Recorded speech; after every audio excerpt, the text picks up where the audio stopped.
আসসালামু আলাইকুম। স্বাগত জানাচ্ছি ইউটিউব চ্যানেল সুলতানা রান্নাঘর এবং ফেসবুক আইডি সুলতানা আক্তার থেকে। আজ আমি তৈরি করে দেখাবো কাঁচা আমের জেলি। এর জন্য প্রথমেই আমি কিছু কাঁচা আম ভালোভাবে ধুয়ে ছাল কেটে নিলাম। আমগুলো আমি ছোট ছোট টুকরো করে পানি দিয়ে ধুয়ে নিচ্ছি। এবার একটি ফ্রাই প্যানে পরিমাণ মতো পানি দিয়ে চুলাতে সিদ্ধ বসিয়ে দিলাম। সাথে দিলাম দুটো তেজপাতা, লবণ ও দুটো এলাচ, এক টুকরা দারচিনি।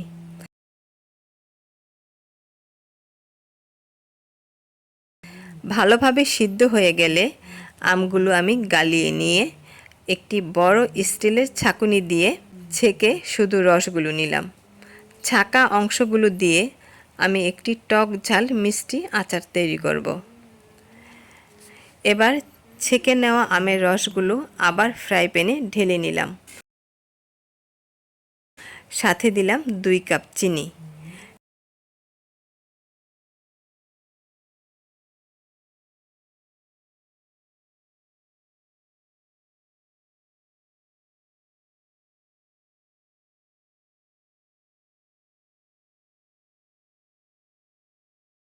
কিছুক্ষণ জাল হয়ে গেলে আমি 2 থেকে 3 ফোঁটা সবুজ রঙের ফুড কালার আমের রসের মধ্যে দিলাম।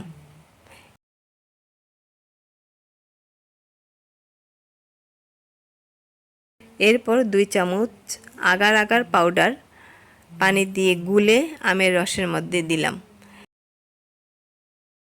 বেশ কিছুক্ষণ জাল করার পর কিছুটা ঠান্ডা হয়ে গেলে আমি একটা কাচের বাটিতে ঢেলে নিলাম।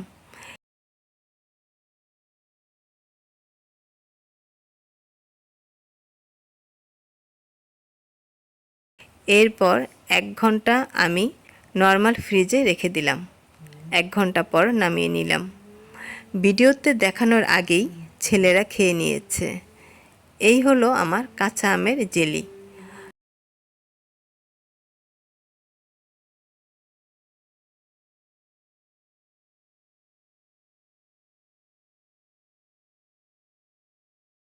ছোট ছেলেকে রুটিতে মাখিয়ে দিলাম টিফিনের জন্য।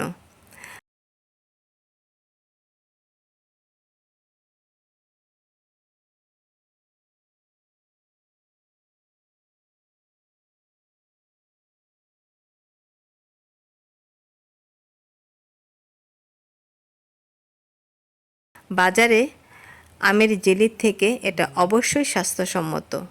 বাড়িতে প্রিয় বন্ধুরা, তোমরা অবশ্যই ট্রাই করে দেখবে এবং আমাকে কমেন্ট বক্সে জানিও কেমন হয়েছে। খোদা হাফেজ, ভালো থাকবে সবাই।